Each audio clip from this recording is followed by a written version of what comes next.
Magkunwari na di mo alam, suka ang sanhi nito, may tinik ka ba sa daliri? Huwag tusukin ng karayom, baka lumala. Sa halip ihalo ang asin, puting suka, at maligamgam na tubig sa tasa. Ibabad ang daliri ng 3 minuto, lalabas ang tinik. Ihalo ang suka sa alak.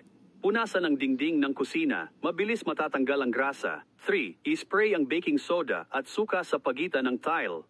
Kuskusin ng kaunti, mabilis matatanggal ang dumi.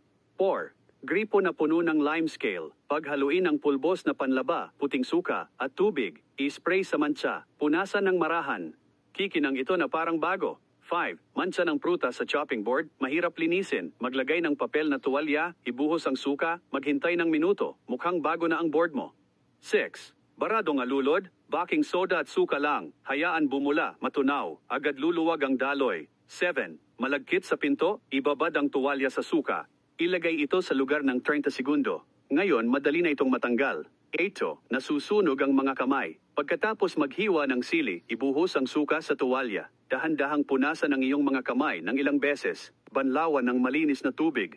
Ang hapdi ay mabilis nawawala. 9. Mabilis na nanatili ang alikabok sa kasangkapan. Paghaluin ang alak, suka at shampoo sa mangkok.